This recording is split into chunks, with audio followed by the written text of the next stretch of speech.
Hello, NgHouston. Welcome back. I am very excited. We have managing HTTP requests with RxJS, and it's going to be a great episode. And I want to introduce the panelists first, and then we will introduce our guest and jump right in. Kyler, let's go first with you. You want to say hello? Sure. I'm Kyler Johnson. I'm a senior software engineer with Bullhorn. Really excited to be here. Super excited about our guest today and what he's going to talk about. So. Right. Me too. Me too. It's going to be fun. And Chris Whited, this is your first time on NgHouston. Welcome to NgHouston, Chris. How are you doing? Thank you for coming. Yeah, doing great. Thank you, guys. Glad to be here. My name's Chris Whited. I'm a senior software engineer for ThisDot and a platform engineer for Ultimate Courses, as well as some blogging there too. I'm really excited. So we know all the same people. So you know Tracy. Yeah. Tracy's my boss. Good. Tell Tracy that we said hello, and we sent lots of love from NgHouston. I like Tracy. Yeah, she's awesome. Okay, so our guest actually invited you because you know him. So why don't I let you introduce our guest? Because I mean, we know him, but yeah. So Wes and I have been on Ultimate Courses with Todd Motto and those guys over the last couple months, working through different blogging and tutorials. Also, he's on the NgRx core team, does a lot of great articles and blogs about NgRx and different, especially with the new V8 stuff, a lot of great stuff coming out about how to migrate from version 7 to version 8. Really helpful in that area. So really excited to hear him have this conversation about effects and side effects and how they work with the new V8 Create Effect and Action Creators. I didn't even know, Wes, that you're on the NgRx core team. What? I have to be nicer to you. That's what I said to Jan Nicholas last week. I was like, I didn't even know he was on the RxJS core team. I was like, man, that's celebrity status. I didn't even know. This is like great. Yeah. I'm so happy that you have time for us on NgHouston to come and teach us some stuff. This is going to be great. Oh, yeah, I'll look to it. This is one of my passionate little things. Is I love NgRx for this particular use case of requesting data. To me, it's just such a clean way to handle it. So. I'm looking forward to showing this to you guys. I'm sad that you and Jan Nicholas missed each other because he was stoked about having, because apparently you guys talk on Twitter all the time, but you haven't actually met. You haven't been in the same place at the same time. We had him last week and you this week. So one of these days we'll have to get you guys on at the same time. Yeah, that would be great. I would love that. So we can share some barbecue stories together. Oh yeah, just hopefully not at dinner time because everybody's going to be dying. Every time I look at your Twitter feed and it's like, oh man, that looks really good. Now I'm hungry. Oh, the credit goes to my wife. She went to culinary school, so she teaches me everything. I don't really know how to do all that stuff. So that's awesome. Well, it's fun living vicariously. So we appreciate it. So you have you want to just share your screen and jump right in? I'm pretty excited. I know you have a lot of content for us, so I don't want to spend too much time chit-chatting. Yeah. I want to see your HTTP requests. All right. Let me get. Can you see? Let's see. Can you see my desktop? Yes. All right. And I just want to remind everybody before we get started that beginners are always welcome and questions are always welcome. So if you're watching, NgRx can be an advanced topic and it's okay for you to throw some questions in the chat and we'll try to get to them if we can. Absolutely. I'll take my time and I'll try to walk through this. Even for folks that don't understand NgRx, I'll try to give a high-level overview of that and then we'll dive into this use case. So I love it. All right. Can you see my screen, my slides? Yes, we can. All right. So, Chris, thank you for introducing me. I'm a senior engineer at Narwhal, and I'm located here in sunny, currently really hot Central Florida. And I love sunsets and the weather, and I love barbecuing. So you'll probably see me on Twitter posting those types of things. I'm also a writer for Angular In Depth, Ultimate Courses, AG Grid, and a lot of other places. I love writing. And about, I think it was May, I joined the NgRx core team. And so I'm excited to get to work with the great folks on that team. So that's a little bit about me. And you can follow me on Twitter at Wes Grimes. And prepare to be hungry if you do. I'm just warning you now because there's some barbecue going on his Twitter feed. Yeah, definitely. So what is NgRx? Well, I get that question a lot. A lot of people tend to confuse it with RxJS, I find. And I had actually posted a tweet a while back. RxJS is just the observable library, right? That's just a way to manage reactive JavaScript. NgRx is a framework for building reactive applications. And it's basically Redux, the Redux pattern, if you know anything about that, or React, you've heard about that in the React world, for Angular, but it's powered by RxJS and observables.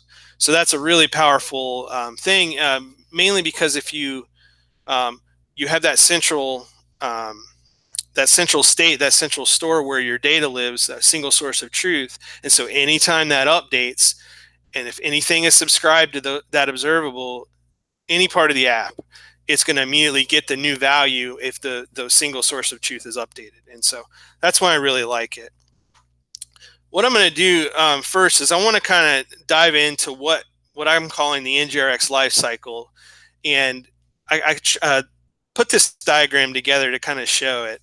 And really, if you look at it here, we've got on the left-hand side, we've got what I'm calling the UI layer.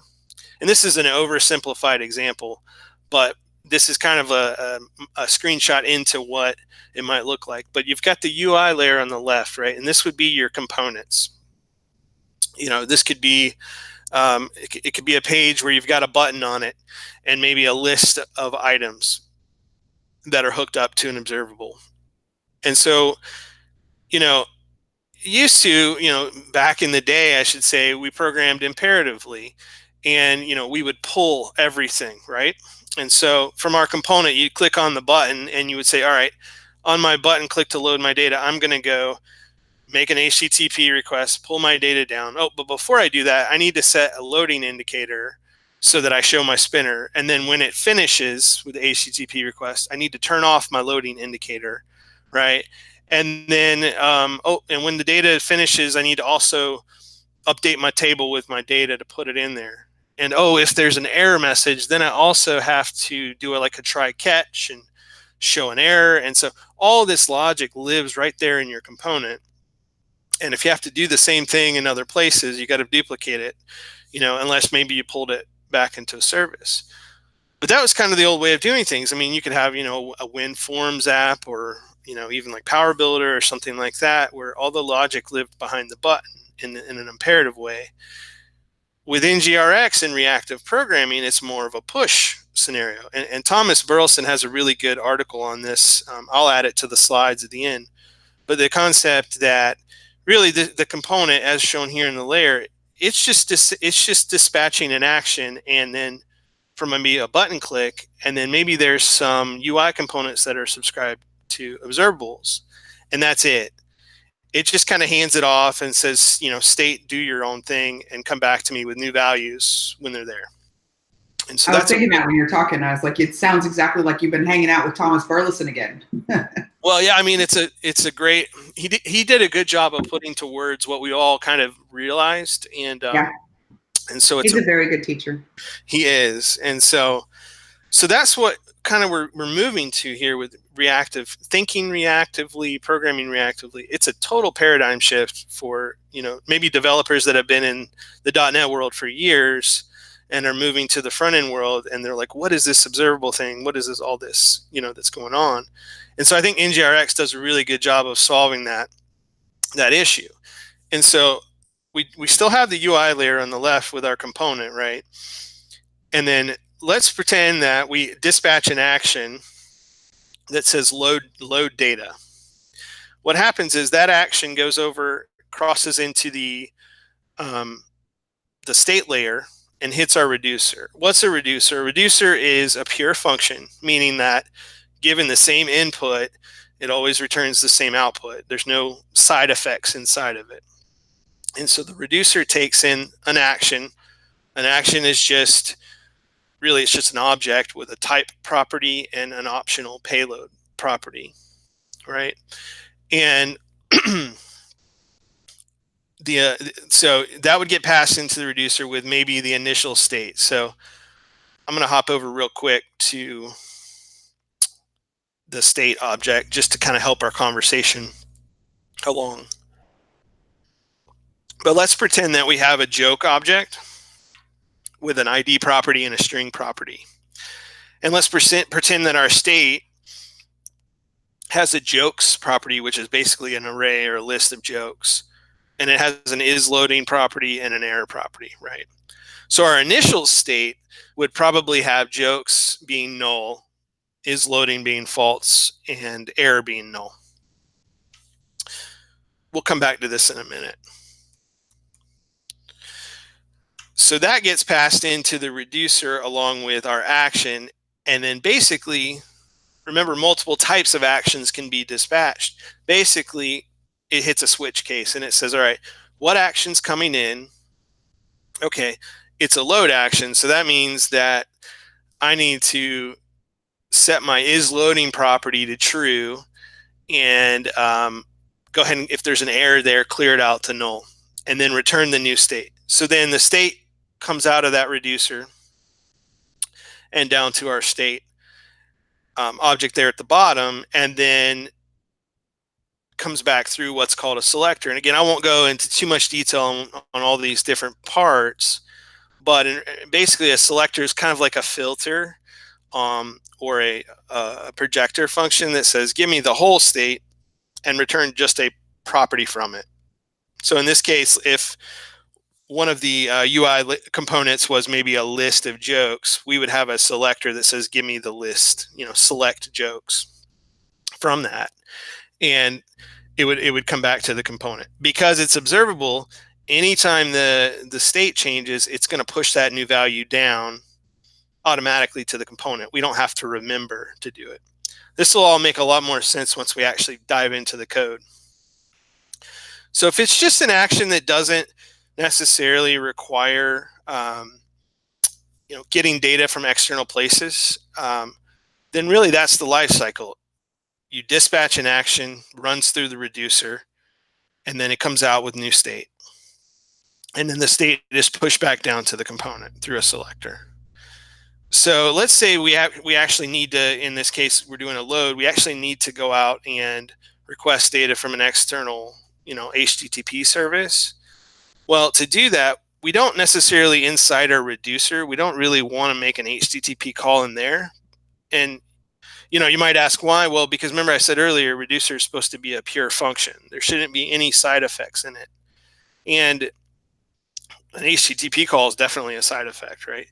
So to do that, there's this concept of side effects. In the React world, there's a lot of different solutions to this. There's Redux, observable. There's these things called funks, like, THUNK. You can do the async calls right inside the reducer, which is not really pure. But with NgRx, we have this concept of effects. And because this action that's flowing through it is actually an observable stream, we can actually pipe into that stream and do things based on actions flowing through.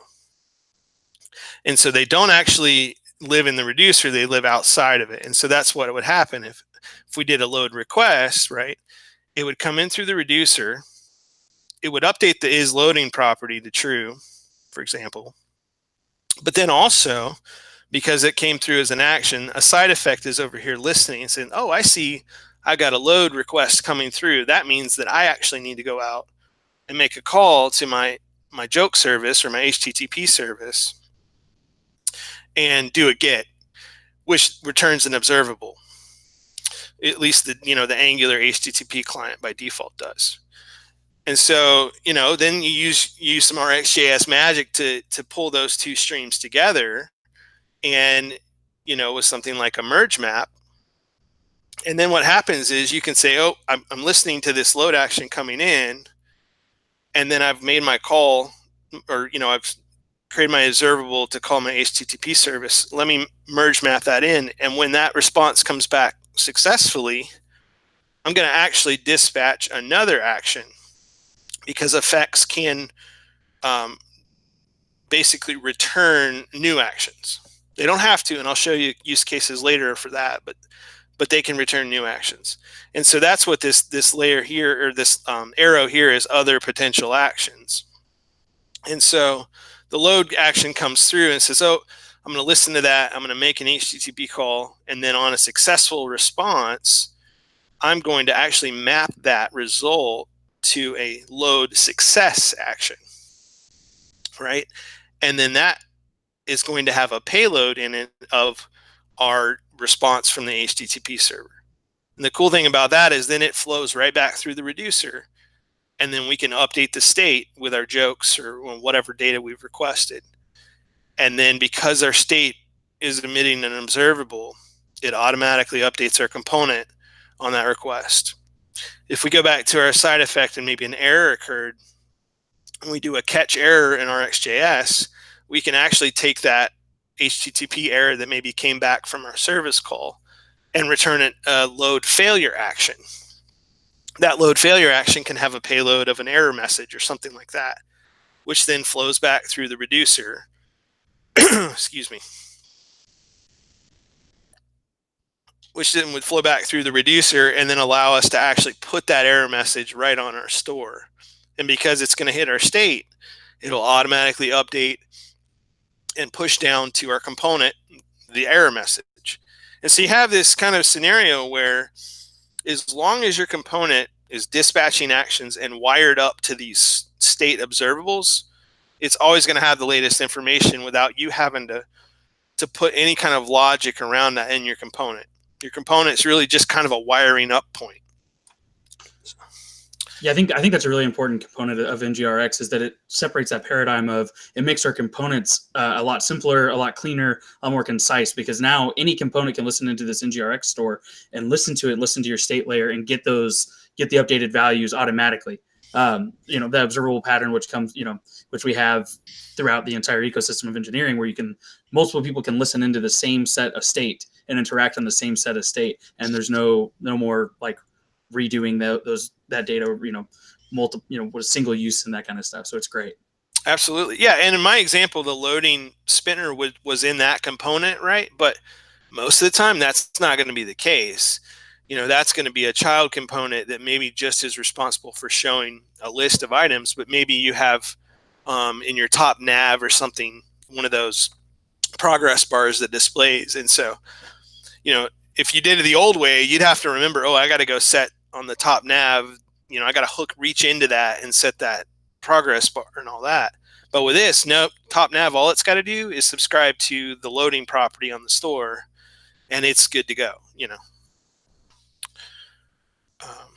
Okay, so I know that's a lot if you're new to NgRx, but if you've had a little bit experience with state management, basically the key here is we're going to use side effects to manage our HTTP requests and then dispatch new actions based on the response to that.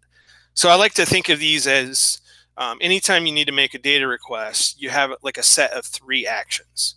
You kind of have a request action, a success action, and a failure action. The request action is going to be generated from the UI or maybe somewhere else. And that's just kind of setting things up. It's setting your loading to true so that the spinner starts spinning when you make your request. It's clearing out an error message that maybe was there previously when you tried to do it.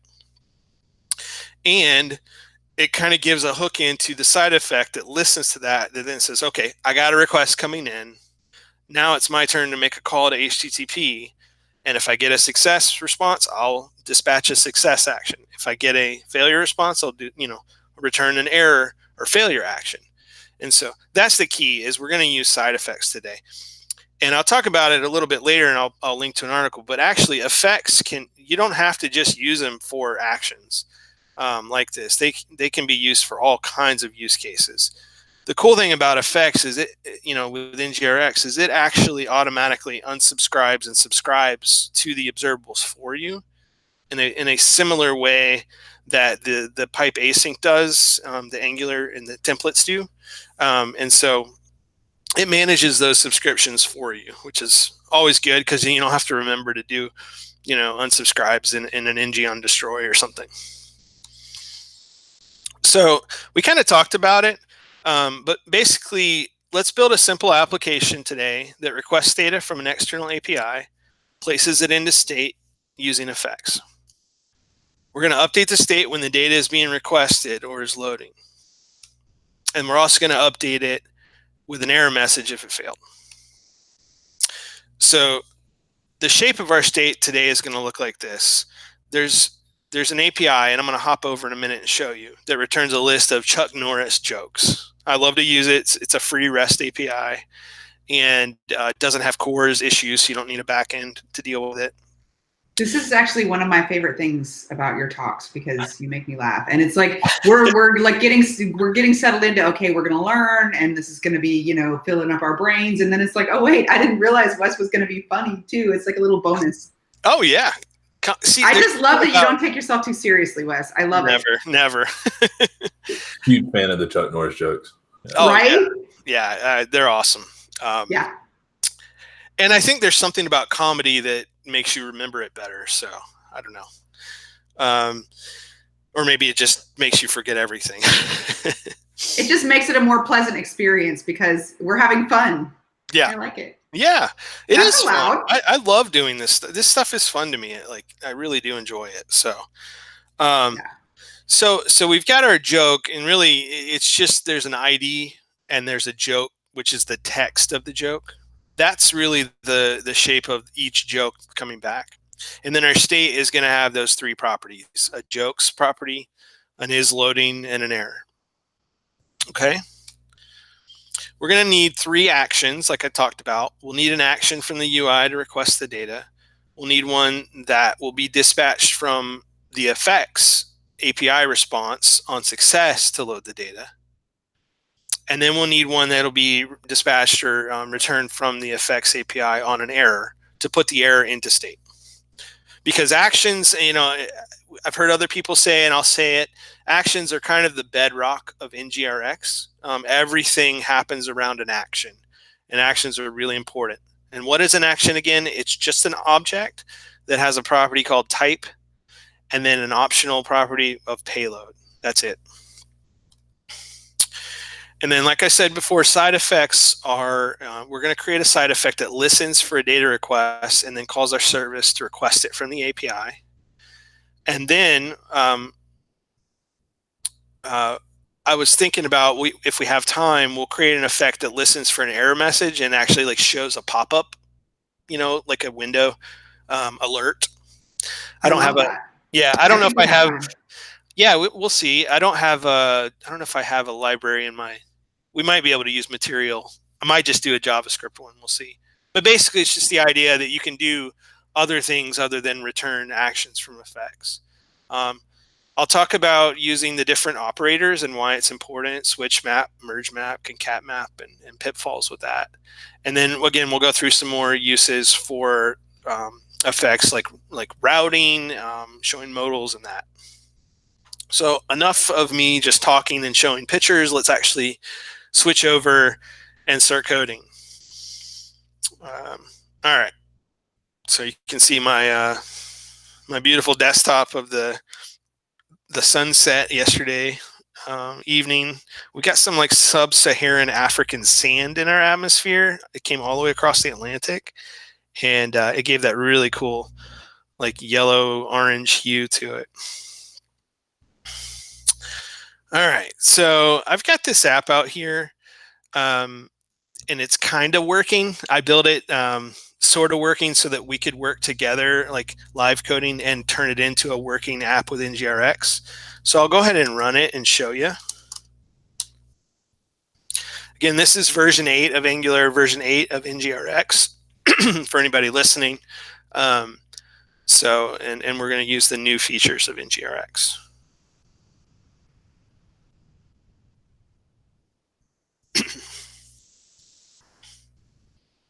The most important question: what is that icon set? That is material icons, I think. Oh man, I'm in love. All right. Yeah, I love it too. All right, so let me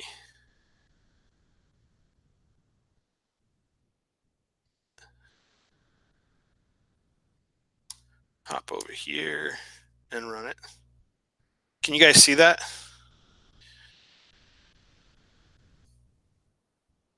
Can you all see the joke? That, okay, that's okay. All right. So basically, it's a really simple app. We can't focus anymore. You got to give us a minute to read all the jokes. Oh, okay. No, I'm kidding. I'm kidding. Yeah, yeah. Chuck Norris can delete the recycling bin. It's true. It's true. So we on initial load we show some jokes, and then you can hit refresh, and it pulls some more back randomly. Now, I mean, a couple things. It doesn't show the loading bar. We should be seeing a loading bar. And if there were to be an error, we wouldn't see it. We'd have to go to the console. So we're going to do some improvements to this so that we can show those things and go from there. So what's happening is there's, just to give you a little bit of context, I have a service, and this is a really simple app, but I have a service out here called Joke Service. That text is really big. Yeah, they want to make sure, Matthew says you have to zoom in because we have to read the jokes. It's an important part of the part. You can't include them and then we have to make sure we get all of that content. Okay, hold on. Let's go back and read a joke then. This is for you, Matthew. I don't know how. I'm back on a Mac again, and I can't remember how to zoom. I'm just gonna Command plus should work. Thank you so much, Kyler. There you go. There we go. Now here we go. He can write infinite recursion functions and have them return. That's pretty sweet. He can dereference null. Now I have this on the appropriate filter because if you don't turn it on, some of the jokes that come back are not appropriate for live streaming. But let's see. Yeah, so there you go. There's your jokes, Matthew. All right, let's hop back over. So I have this service, right? And there's the base API URL is our Chuck Norris database. If you go to that website, it actually has really good information to show you how to call it. I recommend using something like Postman first, just to mock out the calls and see the kind of responses you get back. And so I won't go into that today, but basically it's just a GET request. And if you say joke/random/5 and you escape it in JavaScript, which basically means JSON, and we limit it to nerdy jokes because that's all we want in our example, then it's going to give us back a payload. And we actually want the .value property from that because that's what has our list of jokes, right? And so this is just a really simple GET call. And that's our joke service. This app doesn't have routing or anything like that. And so right when it goes to the main page, basically we show, we have our H1 for our Chuck Norris jokes. And then I have a child component that is basically the list of jokes. And it takes in an array of jokes input, a loading input, which is that Boolean true false if it's loading, an error input object, and then it emits a refresh output so that we can trigger a refresh. I won't go into much here, but I really love the concept of having smart and dumb components. There's probably a better name for that. But the idea that your smart components are what talk to the observables, basically. And Wes, the dumb components prefer to be called presentation components. Okay. Because, they don't like being called dumb. Sorry. Yeah. So smart. Yeah. Presentational components versus containers. Is that what it is? Yeah. Okay. So yeah, we can't be hurtful, No, I know. Yeah. So basically, my app component is playing the role of the container that's talking to, the service, getting the observables, actually doing the things. Once these things are resolved with the pipe async and they get down to my joke card list, at that point, it's just kind of doing the UI things of, looping over, showing data. And there is some ngIfs to show a loading bar, which isn't working right now because we don't have it hooked up yet. There's, I don't want to show the refresh button, for example, if it's in the middle of loading. And then we have our list of jokes, which is also, it's actually passing down a joke object to each card. We show a no jokes found, and then there's an area for if there's an error message, display it. So that's kind of what's going on there. Our joke item really is just a Angular material card that shows the joke ID as the header or title with the actual joke as the content. So again, it has an input of joke. My joke list has an input of jokes array, loading, and error, and it outputs a refresh so that we can have the button click actually do something. And then those are all right here, right? And so right now, all that's really going on is error and is loading are not hooked up to anything, and jokes is just a straight call to the service. There's no error handling in place. There's no loading indicator or any of that. And so now let's go through the process of actually building out the store. So for the time's sake, I went ahead and created a folder called root store. And then underneath it, for the feature slice, I have one for joke.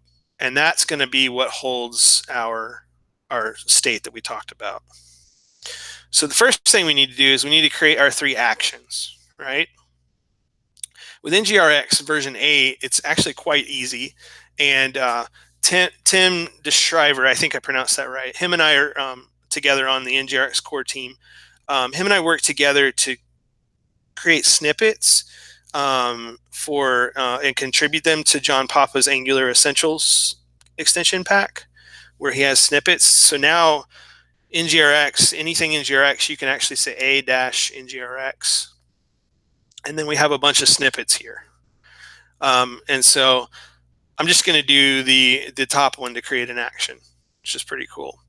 And so this will be our load action, right? I'm going to go ahead. Can you say that one more time? What package was that in? The Angular Essentials. I cannot believe I don't already have that. You don't have that? Yeah. No. Yeah. Well, you learn something new every day. Just when you think you know everything, you learn something new. This is why you have to come on the show sometimes.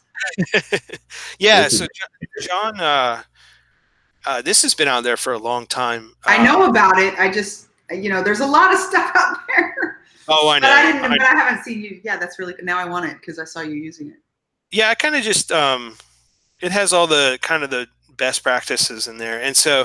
And then as part of that, you get the Angular snippets, right? And so there's a really good set of curated snippets in here. And down here in this area, we actually have an area in the README now for NgRx. So, yeah, so this came out with version 8. We started down this path because we have these new creator functions that are really easy to use. And so snippets worked well. Shut up and take my money. So if we follow like really good practices, what is it? Mike Ryan says, action hygiene, good action hygiene. Our action types should be very specific to what's going on. And so you have a source and you have an event. What would our source be in this scenario? I don't know if anyone of the panelists wants to dive in and give me their input. See if anybody's paying attention today. So I usually make my source something around what I'm interacting with. So in this case, it's the API. So I'm a fan of whatever API. So we could do the Chuck Norris API. Could be our source. We're interacting with that. I don't know. That would be on a load success, but we actually need this would be the button click, right? The refresh button click or the app component ng on a init loading up. And so this is that request action. So really, I think it should be something like app init. We could have one for that, or it could be jokes page, something like that. I like the jokes page. App seems to go everywhere. Yeah. And jokes page is so specific. I mean, in reality, you probably would have a jokes page. Everybody should have a jokes page. Yeah. But Chris, you are correct. I mean, when we get to the load success and load failure actions, those would definitely have API in the source. So I'm going to say jokes. We'll just say jokes page, and then this is just load. That's what it's doing. And then I need to import my create action. That's all you got to do. Used to, you'd have to create an enum, and then you'd have a class, and then you'd have a type union and all this. Now it's all, this is it, right? So it's a lot better.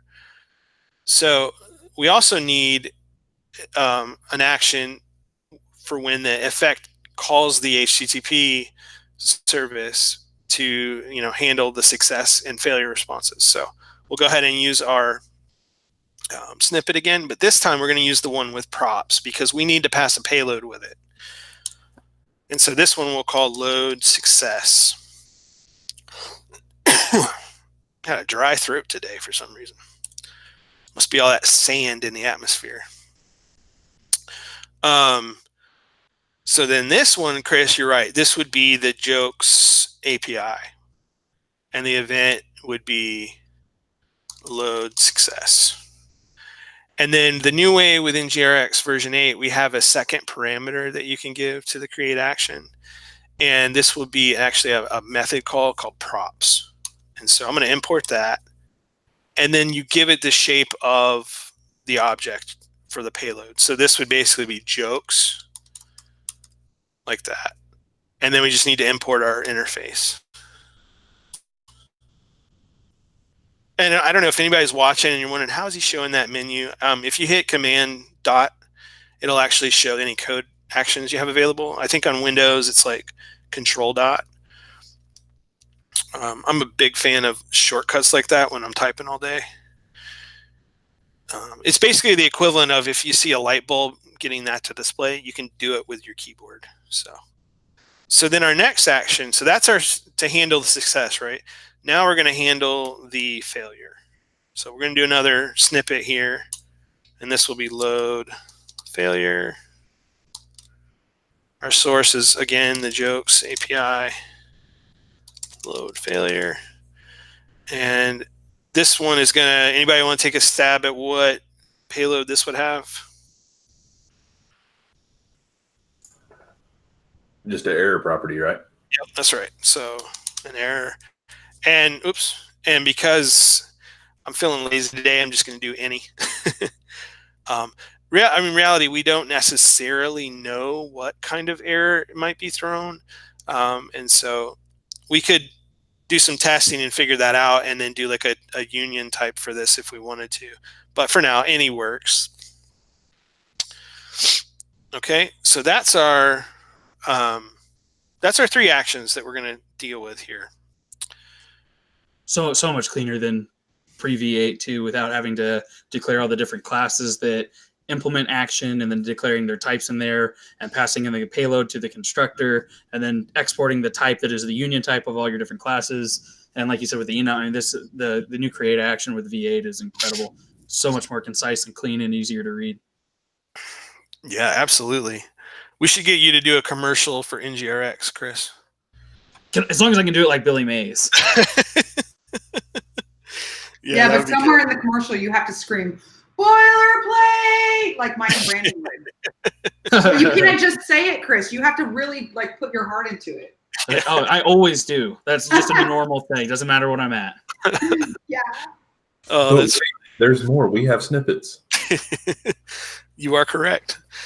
All right. So, okay. So there's our actions, right? Now I'm going to go ahead. I'm a fan of barrel exports. Some people don't like them.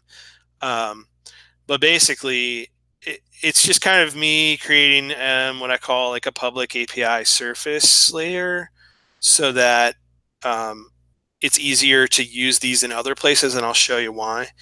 But basically what I'm going to do is I'm going to import everything from that actions file, and then I'm going to like namespace it joke store actions. I've seen it done a lot of different ways. Some people just do feature actions or, whatever. I like to give it a specific name to what slice of the store I'm dealing with.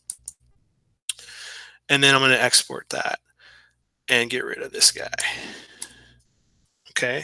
You'll notice I'm also pulling in some selectors and then my state here. let's go, now that we've got our actions defined, let's go ahead and go over to our selectors and create one for our jokes, our loading indicator, and our error. So to do that, we have a really nice snippet for that, just like this. So we can say select joke is loading. Oops. Or no, let's just do the jokes first. Yeah, keyboard's going crazy. Okay. And a selector is pretty cool, mainly because it memoizes things. And what do I mean by that? So if so let's say the first time you call this selector, your selector is going to return your list of jokes. So the app calls and executes the selector, returns the jokes. If the second time around the input hasn't changed for your whole entire state, then it has no need to call it again, because these selectors are supposed to be pure functions, no side effects. And so what happens is it actually caches that response alongside the call to the selector and says, oh, you're calling this again with the same exact input. I don't need to re-execute that function. I'll just return the cached response. And so you get that baked in by default if you use a selector. So those are really, really good to use. All right, and then I need to import my joke state. I'm just going to alias it here. Right.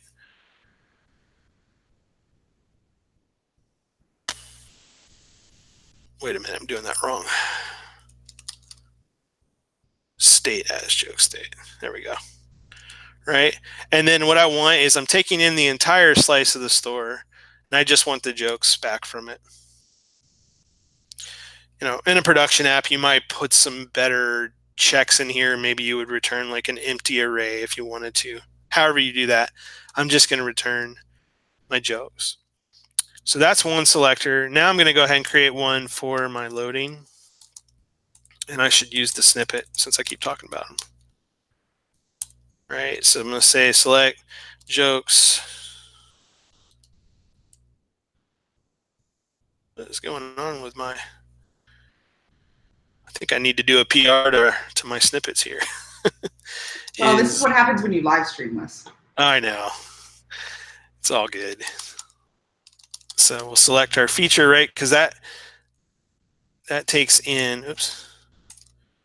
That takes in the full joke slice, and then I want to return is loading from it. And if that's null for whatever reason or undefined, I'll just return false. It's kind of a safety check there. And then let's do the same thing with the error.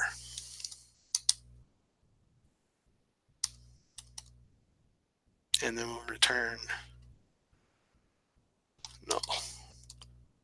Okay, so those are our three selectors. Let's make sure those are, yep, those are being exported. So that's good. So now let's go back over to our app component and let's kind of wire some things up. We no longer need the joke service here because we're not going to call that directly.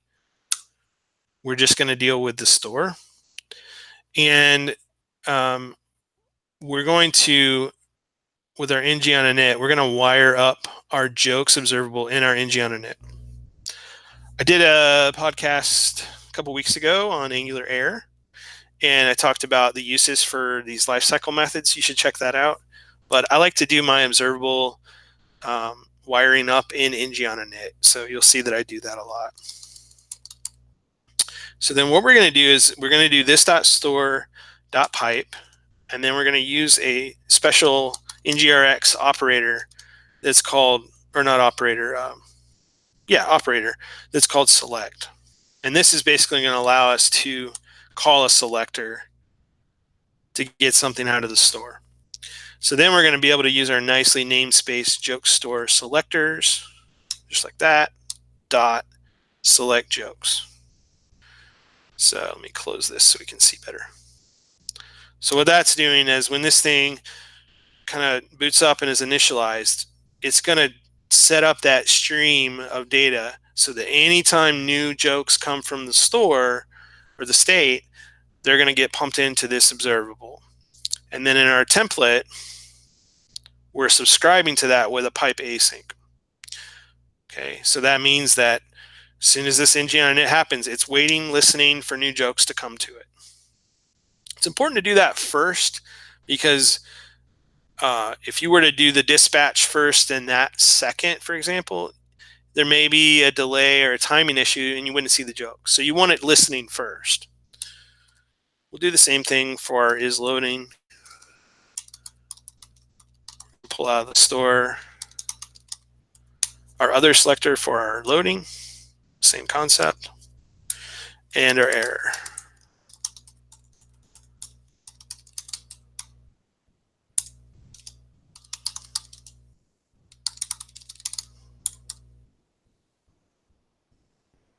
Okay. So that's great. Those are listening to the store.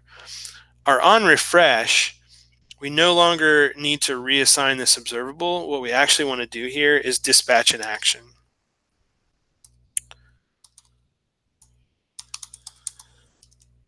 So to do that, you do this .store.dispatch, and then we just make a call to our new action creator function.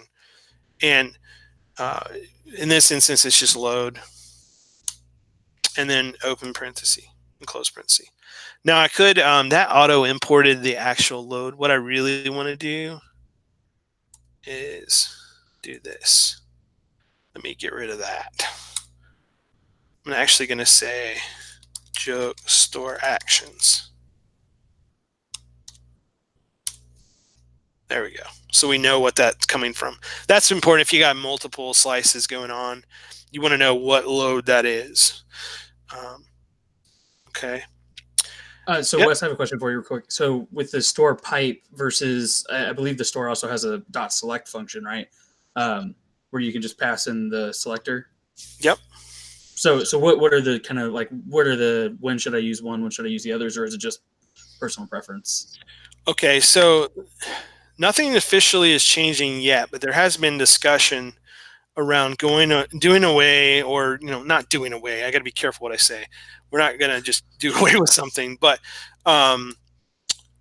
moving back to using something like you said, like this.store.select, because in reality, the store is not what's observable; it's the state in the store.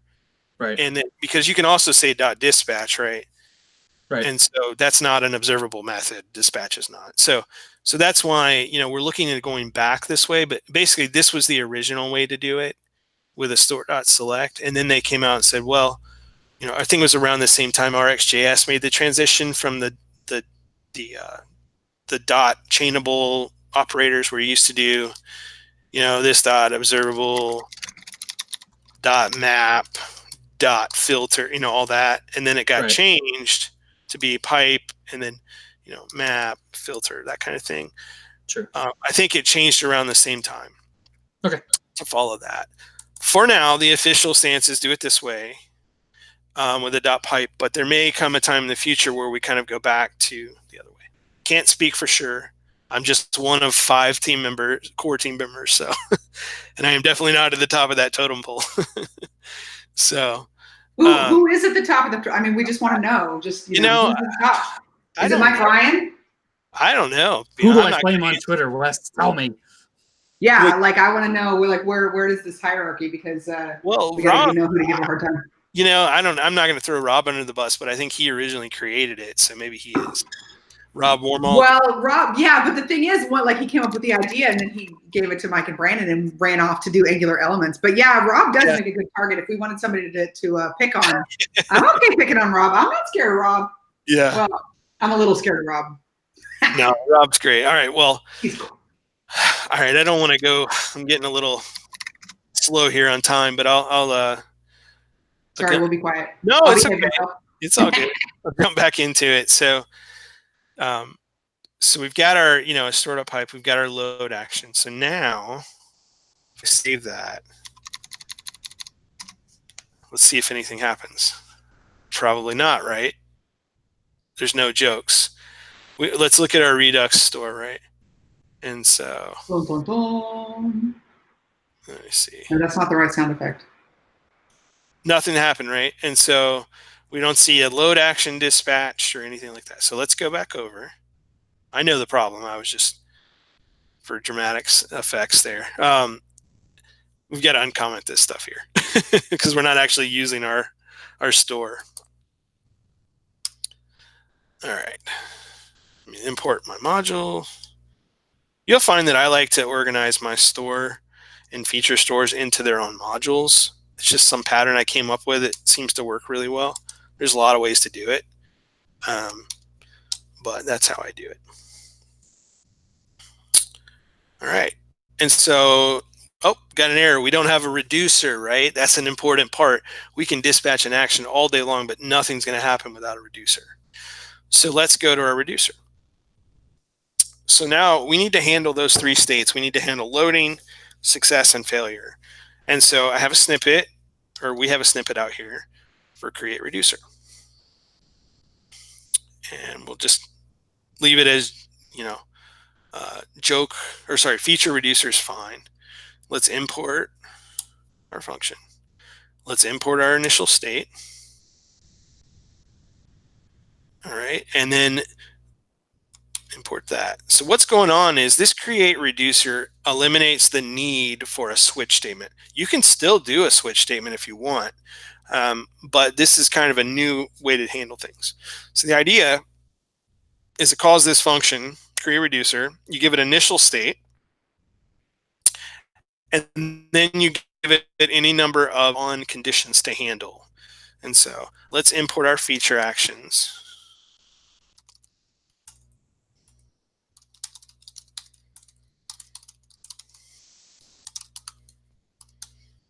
Okay, and we're going to actually handle, let me get rid of that so I can build it and explain it as we go. So the first parameter is the action you want to handle. So we're going to handle the load action. And then the second parameter is a handler or a lambda, if you're coming from like C# world, where you take state in on the left and you return new state on the right. And so if you had an old switch statement, you could easily just copy and paste your return from that into here. But we'll build this from scratch. And so what do we want to update in our load? Well, we want to set is loading to true and reset the error to false. So we're going to return and use the spread operator. And then we're going to set is loading to true. And then our error back to null. Okay. And that handles that scenario. Let me import these guys to get rid of the syntax errors. That's the wrong state.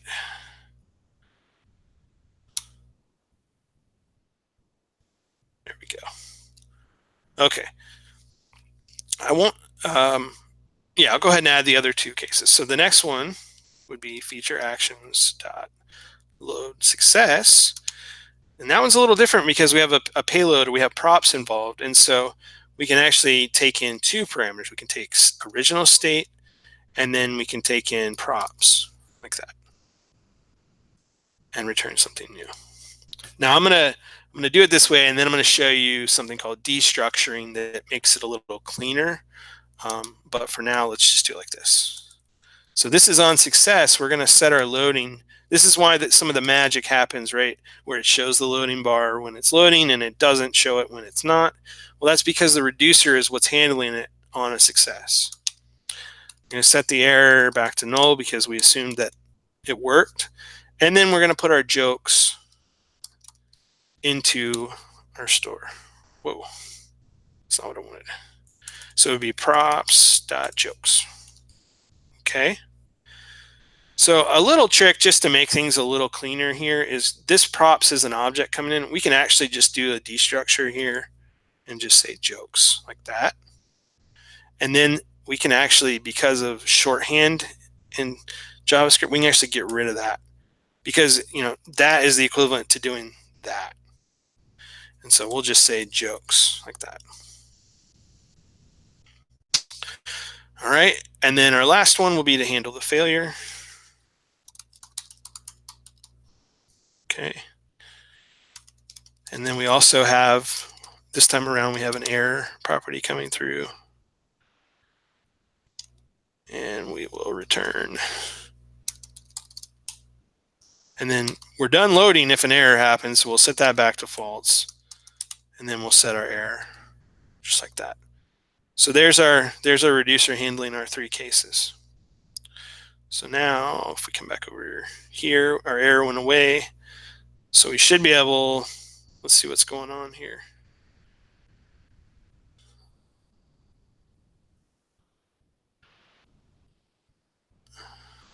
Just take a look in their console. Can't read property type of undefined. All right. Let's see.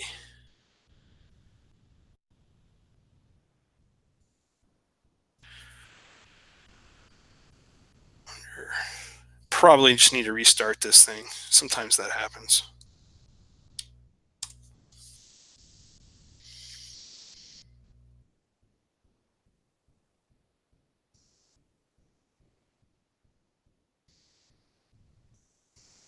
So while that's loading, yeah, there it goes. Okay, much better. No more errors. So now if we look at our DevTools,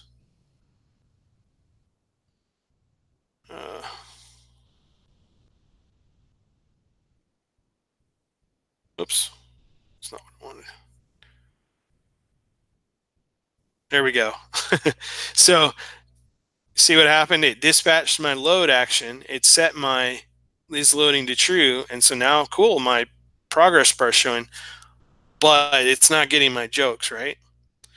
And so the reason is there's nothing currently dispatching the success and failure actions.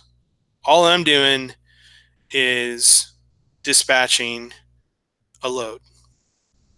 So that's where effects come in. So we're going to come over to our effects, and in NgRx effects, it's a class you define, and I have one kind of stubbed out here. And then we have kind of have already an effect one that's called a create effect API. So I'm going to do that snippet. And then let's give it a name. Well, this is the load. We'll just call it load. Okay. And what it is it takes it's set equal to a method call that takes a handler. So let's import that. And we're going to import some of these missing things. Right. And so what we're going to do, this is taking in the action stream. So every action that's dispatched gets piped through this observable. So think of this as almost like a behavior subject, an actions behavior subject that anytime you call this.store.dispatch, it's calling next on this actions. I don't think that's exactly how it works under the covers, but to get that mental model around it in your head, that's kind of how you could think about it. And so we're going to pipe into that and say, oh, okay, anytime an action comes through, all right, let's not deal with, we don't want to do this on every action. We only want to listen on a specific one. And so there's an NgRx operator for RxJS provided called of type. And we're going to use that to say joke store actions dot load. And I need to import that.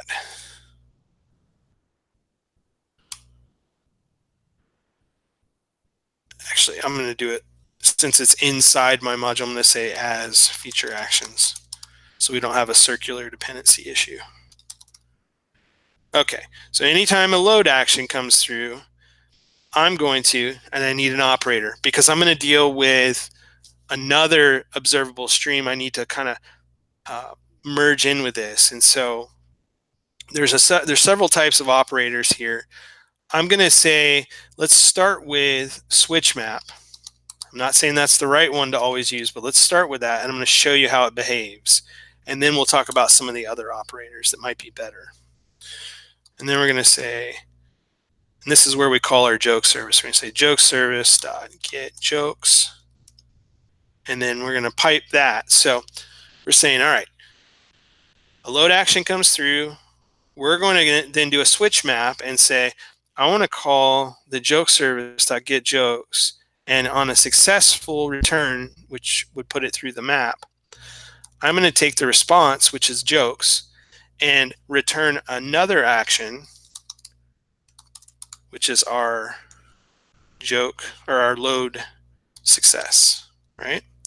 And then the payload to that is jokes, or the props. If there's an error, I'm going to use the catch error operator in RxJS, and I'm going to return a load failure. And the payload is the error object. And so what happens is, because I have an effects module in my imports, and I'm registering that class as a provider for that, NgRx is going to automatically subscribe to this load observable and unsubscribe to it as well. So what that means is when this app boots up and gets running and an action comes through the stream, it's actually going to run this code and call my joke service, map it to a success if it works, catch error to a failure. So now we should be able to come back over here and hit refresh and get our jokes back.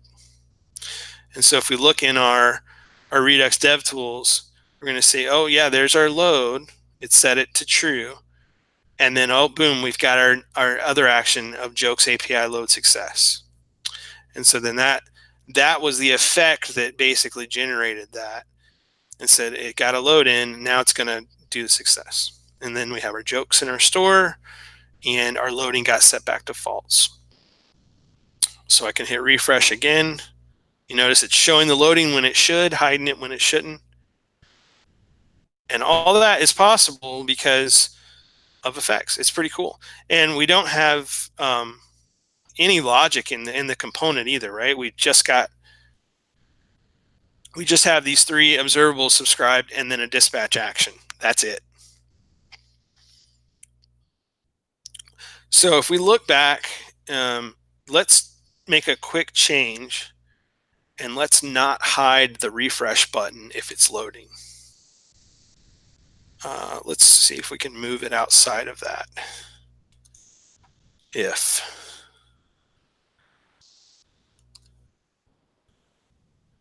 And let's see if I can.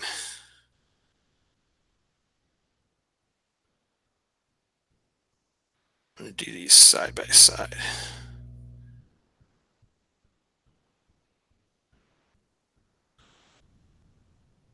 Okay, so now I hit refresh.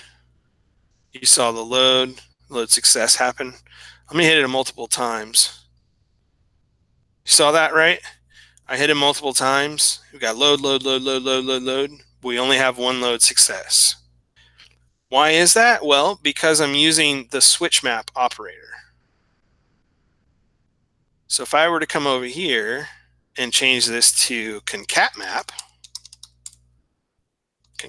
says, let's take all those requests and basically queue them up into an array of requests and sequentially process them. It's a little slower, but if you're doing something that order or sequence matters in, then it's really important to use concat map. If it doesn't matter, in this case, it probably doesn't matter, we could probably use merge map. But let's just take a look and see what happens now. See, I hit load 3 times. I got 3 successes. So it's definitely, for each one I'm calling, it's calling each time and queuing it up. And if there were something where we could pass like an ID to see, you know, which request to which success, you could see that it was happening in order like it should be. So that's why those operators really matter. And in my slides, I'll put a link to the article that Austin and Bonnie wrote that basically talks about when to use which ones. Because, you know, a lot of people just say, oh, I'll just use switch map everywhere. Well, as you can see, they behave quite differently. Switch map, if we go back to that. Switch map is, we all agreed last year, was like the #1 most widely misused operator in RxJS. Oh, yeah. Yeah, because now, I mean, it doesn't matter on this load. Actually, switch map might be the best one for this scenario. But as you can see, I could hit something like 6, 7 times, and it's going to cancel. So that load started calling the API, and then all of a sudden I clicked load again, and it said, oh no, I'm going to cancel that first one, and then I clicked it again. No, I'm going to cancel that one. And so basically, at the very end, this load success is the effect of that last load being called. But if we switch it back over to concat map, then it's going to call it each time. It's going to queue it up. Now there's other ones. There's merge map. Merge map is technically faster because it doesn't care about order. And so it's not going to wait. So if I click it. What about exhaust map? Camille wants to know. Is that a thing? Did you just make that up, Camille? No, that's real. Exhaust map? Exhaust map. I can't keep up with all the operators. Let's just do a little Google in here and pull up exhaust map. I get to learn 2 new things today. Yep. Projects each source value to observable when merged, which is merged in the output only if the previous observable completes. So that's another scenario. Let's take a look. Let's run that one. Yeah, I actually recommend kind of playing around with it like this because you can see how it behaves. Effects are a really cool way to do that. Yeah, it's definitely different. So haven't used that one a ton. So yeah, so that would be the different operators that you could use there. And then just to prove that we actually are getting an error, let me purposefully put a bad URL in here, like a really bad one. Put a semicolon in front of it. Boom. So now it showed our loading real quick, and then all of a sudden it showed our error. And so the effect said, oh, I have a load coming through. Let me try to call the API. Didn't work. Caught it in the catch error, and we're good to go. Now here's another important thing. If you didn't have this catch error here, for example, or I've seen folks put it at the wrong level, like up top here, what's going to happen is the first time it fails, let me refresh this. Yeah. Well, the first time it failed, and I need to show the HTTP requests so you can see it. The first time it fails, it's going to actually unsubscribe from that observable, so that effect will never run again. So if you get an error and you don't have a catch error in there, that effect will never run again until you reload the whole app. So that's why it's important to have the catch error in there. Although, can you also go back to your effect?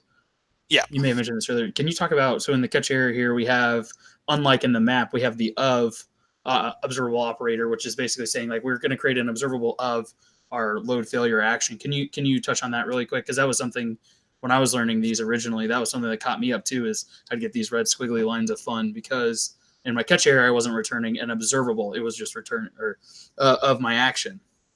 Yeah, exactly. So did I do that right? Is it the right one, or is it supposed to be? Yes. Well, that's because with a catch error, if you look at what's going on, I mean, I may misstate this, but basically, you're returning. It's not an observable that's being returned from a catch error, and so you need to make it an observable again, or else it doesn't flow into this stream of actions. And so if we were just to do this, all of a sudden we're going to get an error that's saying I'm not returning an action I'm not returning an observable of action, which is what an effect by default is expecting to have returned. And so you need to make sure that you make it an observable again by saying of. Right. So that is the one gotcha there. And that applies if you're just doing it outside of effects, just any RxJS. If you have a catch error and you want to return, something down the observable stream, you need to wrap it in of. If you're just going to show something here like a pop-up or whatever, you don't have to do that. But so then, and actually I had brought up that thing about if you don't catch an error, it unsubscribes and you're done. We did add a new feature to version 8 of NgRx where you can pass. So you can, the second part of this create effect method is, I got that in the wrong spot, is where you would say dispatch faults like you used to be able to. And that's basically if you're not returning another action. So let's do that real quick. I know we're running short on time, but let's do one where we actually show a pop-up if there's an error message. I like to keep my effects named really specific, so I'll say like show, alert on error, or maybe on failure. Okay, and so in this case, it would be load failure. We don't need to do a merge map.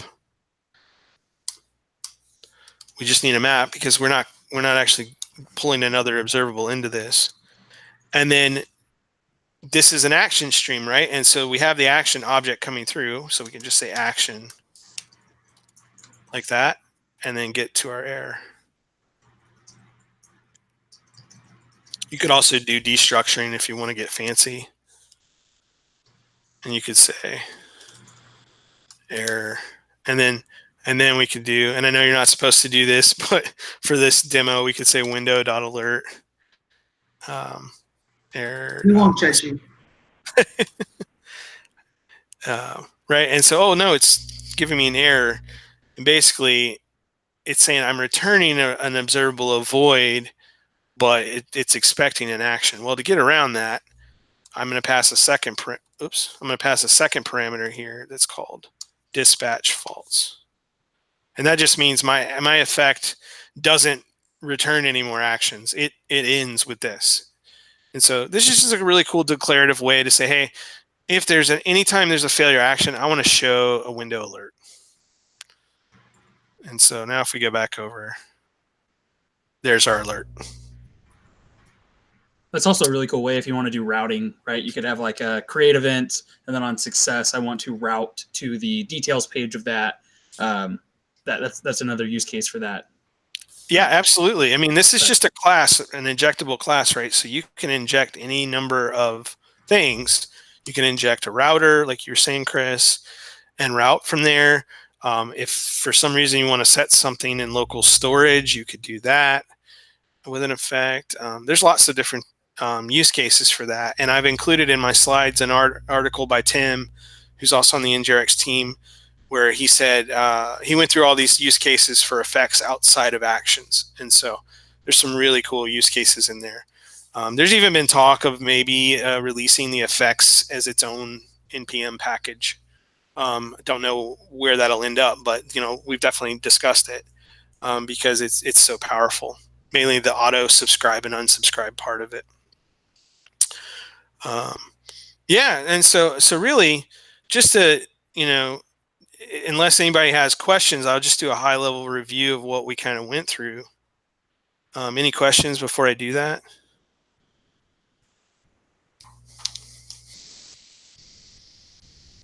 I think we're good. All right. So And basically, we're running a little over, so we gotta.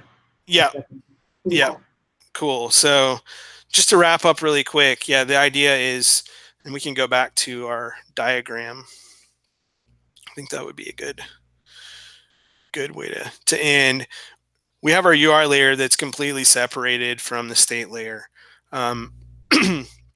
And basically it's just dispatching actions, which then the state picks up and handles. and has a side effect that listens on the load and dispatches, a load success if it works or a failure if it doesn't, which then in turn kind of flows back through the state and updates our UI with a loading indicator, error messages, or our list of jokes. And so I'm a big fan of this. This is one of the main reasons I got really started using NgRx, was to handle this flow.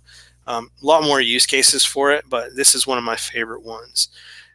So yeah, I'll just close with check out some of these articles that I've got here, that I didn't write all these, but that I've got here on the slides. And I've got an article on Ultimate Courses where I talk about upgrading to Angular 8 and NgRx 8, and I'll walk through all the new creator functions. There's a good article by Tim on using effects for other things, and then the article I mentioned about which operators to use in your effects that Bonnie and Austin wrote. I've got that. So yeah, thanks for having me on today. I've really enjoyed it. Hopefully you guys have learned something. And thank you, Wes. I always enjoy having you on the show. Yeah. Oh, Jan Nicholas showed up at the very last minute of the chat. Everybody say hi, Jan Nicholas. Hey, Jan Nicholas. You two are like ships passing in the night, I tell you what. Yep. Well, we ran a little bit over, so I'm going to probably wrap it up pretty soon because I'm actually late for stand-up. But does anybody else have questions? Okay. I just want to say again, thank you so much. And I wanted to say one quick thing before we go. Not next week. Next week we're off, but the week after next, on the 10th of July, we have Eli Lucas coming on to talk about Nest.js. And I think we're also going to have Camille, who is the creator of Nest.js, as a panelist. And so if you have any interest in Nest.js, then join us 2 weeks from today. All right. And I got to say thank you again, Wes, because that was really, really a good, NgRx is so advanced, and there's so many people that, at least for me, when I was first learning it, it fried my brain a lot. And that was really a great, great discussion, and I appreciate you. And I hope you come back soon and often. And good luck next week at Narwhal. Tell everybody we said hello. Yeah, I will. Thank you. Thanks for having me. Yeah, absolutely. Thank you. And Kyler and Chris, thank you both for coming on as panelists, and I hope you come back again soon. Absolutely. And, thanks, everybody. We'll see y'all next week. No, the week after next. We'll see y'all the week after next.